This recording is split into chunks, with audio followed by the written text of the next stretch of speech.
and I'm an economist by profession, but my main interest is spirituality. Long time ago, I met a great philosopher and a spiritual giant in India. His name was Baba Anandamurti. I had never heard of him, and I was very skeptical. I was a great skeptic before I met him, but after I met him, immediately I became a staunch believer of his philosophies and theories. Now, he has written something which is very relevant right now, not only to the world economy, but what's going on happening right now all over the world in terms of climate. This is the first month of 2024, January 24th, it's now, and we already have seen snowstorms after snowstorms, mostly in the Boston area, New England area. Wind chill is 60 below zero. Who has never heard of these things before? There is also very cold climate in Europe and Canada. So what's the reason for this? Baba had offered a theory long time ago, written in 1959 or 1960, that progress is not possible unless there is spirituality in mind. Progress should be defined as a positive movement with no side effects. That means with no negative side effects. That's progress. Otherwise, if there are some side effects, then it may or may not be progress. So he said that most new technology is not progressive in this sense. New technologies lead to comfort, lead to great improvement in life. But why should we call it progress? Because also new technologies lead to negative side effects. Take for instance the invention of cars, autos or cars. That's one of the biggest inventions in the world. It started in early 1900s, and nobody at that time knew that these cars will create incredible pollution all over the world. So it doesn't mean that cars should not have been invented or should not have been used, but it tells us that we should look at technology not as an unmixed blessing. When new techniques are introduced, we should also do research on counter technology. So new technology is created, but not a research or no research is done on counter technology to counter the side effects of those techniques. So now all over the world, we have water pollution. Drinking water is not easily available. Air pollution, not just in countries like India and China. Air pollution in India is awful. New Delhi is, in winter especially, is surrounded by smog. China also, Beijing smog is very well known. And there's a lot of pollution all over the world, Russia, Europe, England, mostly because of these cars. So if cars without, especially without when they are, if they are without a catalytic converter.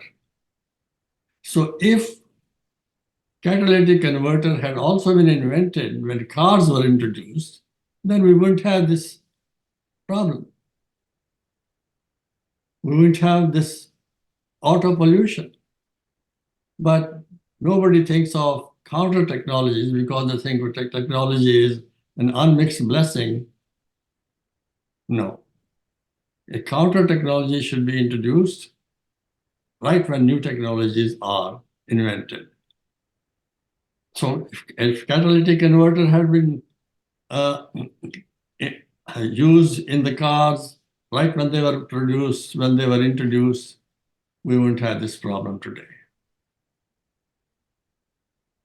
Today, we think of computers as marvelous, amazing. Computers are doing tremendous good in the world.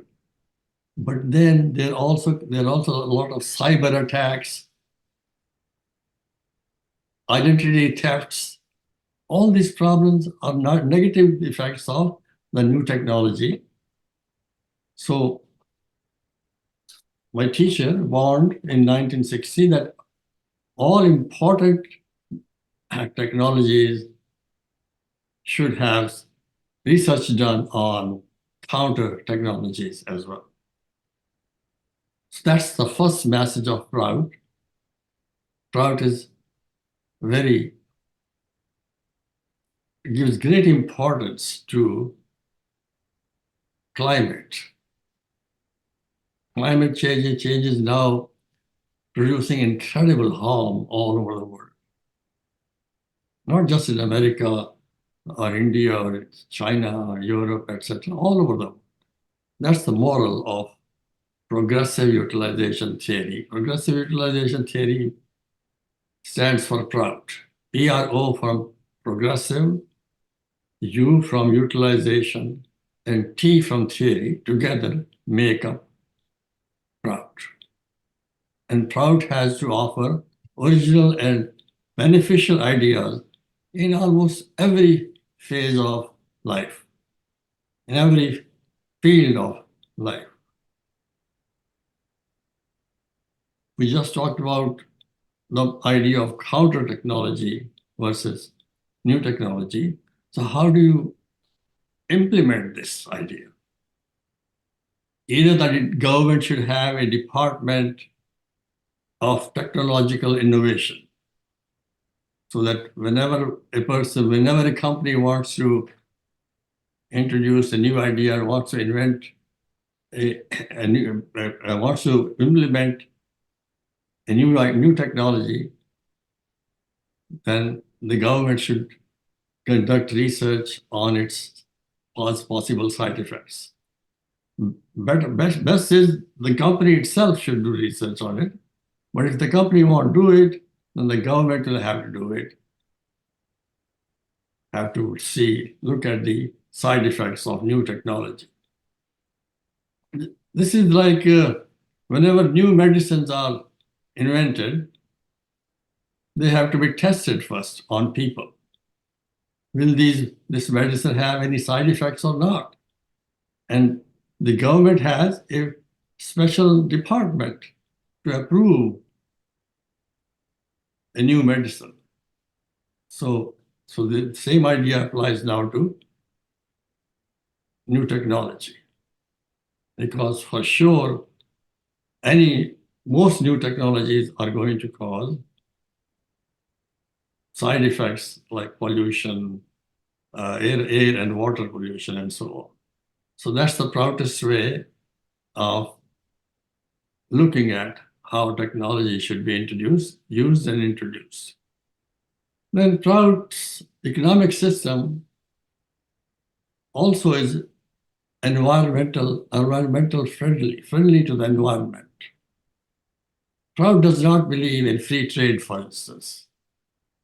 Free trade It is one of the biggest polluters in the world. I'm sure you're very surprised to hear that.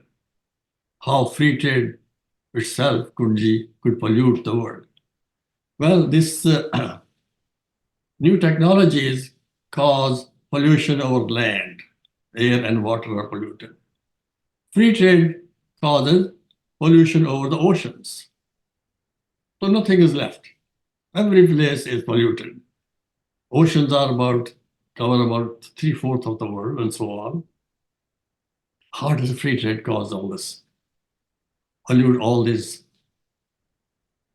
oceans? Well, nowadays, there are several countries that import raw materials from other countries. We have free trade, so importation and exporting goods keeps going up and up. So take, for instance, China and Japan. They import raw materials in large quantities from Australia, even from the US, India, Africa. So they import huge quantities of raw materials from various nations. Then they convert these raw materials into industrial goods, into manufactured products, cars, tractors, all sorts of machines, and then export them to the same countries from which they imported these raw materials. Now, wouldn't it make sense not to import these raw materials, but to convert these raw materials in the very nations that you are going to export to them? Say, in Australia exports iron ore to China and Japan. If China and Japan were to open factories in Australia, then production will still be the same, but pollution will not be created from all this transportation. When you transport the raw materials and then export the end product back to those nations, two-way pollution occurs. I mean, which is completely unnecessary. If a nation wants to participate in the economy of another nation, then free trade is the worst thing to do because it creates a lot of pollution in the world. That's why oceans are everywhere polluted. Plastics, oil spills, all these are the result of transportation, which is simply unnecessary. It's not doing anybody any good. Simply, economists believe in free trade. This is not the right thing to do because it also creates a lot of oceanic pollution. So what's the best economic policy in terms of trade? The best economic policy is that we should have free foreign investment, but not free foreign trade. There was an economist from Chicago a long time ago. He wrote an article which showed that free foreign investment and free foreign trade are equivalent in terms of producing the high living standard.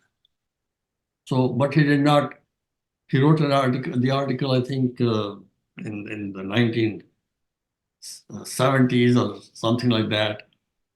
But at that time, we did not have this kind of pollution in the world. So he did not take into account the pollution effect resulting from free trade.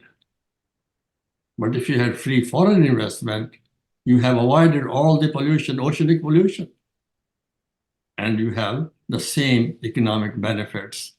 So free foreign trade is much more beneficial than free trade. So Prout does not believe in free trade, but advocates for free foreign investment. That means if a country wants to participate in the economy of United States, Canada or Britain, which import all these uh, manufactured products, all these industrial goods, they should just take their technology and their investment into these countries, use the raw materials available there, and this way we will have no oceanic pollution. So that's why Prout believed not in free trade, but free foreign investment, which has the same effects in raising living standards as free trade, but does not have pollution with it. So Prout is opposed to the policy of free trade. I'm now going to talk about useless transportation. This importing of raw materials and then exporting goods made from them to the same countries from where the raw materials have come from is simply useless transportation. But useless transportation occurs on land also. Useless transportation. If transportation produces very little economic benefit, but creates a lot of other problems, then it should be minimized. Transportation should be minimized in every country. For instance, take the example of commuting to work. In the United States, in the morning, there is rush hour traffic. In the evening also, there is rush hour traffic, simply because people are commuting to work, using cars just to go to work. So if the government then should encourage a policy which allows people to minimize the use of cars to go to work. How can we do this? Here we can use the tax policy very nicely. How? Suppose the IRS, the Internal Revenue Service, the IRS is the organization that collects taxes and distributes also in terms of benefits to some people. Suppose the IRS were to give, say, a 10% deduction in taxable income for living very close to your place of work. Say if you live within 3 miles, I constructed an example last night. Suppose you live within 3 miles of your place of work. And use public transportation rather than cars. So then you qualify for a 10% deduction from your taxable income. Say your wage is $50,000 a year, 10% of 50,000 is $2,500 deduction. Right now there is no such deduction available. So it's a great incentive for people to live near the place of work. If you're making, say, $100,000 a year, 10% of 100,000 is $5,000. That's a great incentive for reducing your taxable income. And at the same time, the use of public transportation will go up. People will use cars and trains mostly to go to work. They could easily do that when they live within 3 to 5 miles of their workplace. So the formula I suggested is this. a maximum of 10% reduction should be allowed if you live within 3 miles of your workplace. If you live within 5 miles of your workplace, give a reduction of 10%, and $5,000 reduction is the maximum, according to this idea. Then you will not have rush hour traffic in the morning as well as in the evening. Rush hour traffic begins sometimes like 7:30 in the morning, and it goes on till at least 9 a.m. In the evening, it begins at 4:30 and lasts till 7 a.m. So many accidents occur because during this rush hour. So the idea is that using the cars for going to your workplace is simply useless transportation. Just like importing raw materials from a country and then exporting industrial goods to them is useless transportation in the theory of free trade. Commuting to work is useless transportation.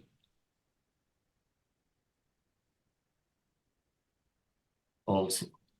So Proud says minimize these things so that, and without, sure, the beautiful part is hardly any money has to be spent in improving the environment.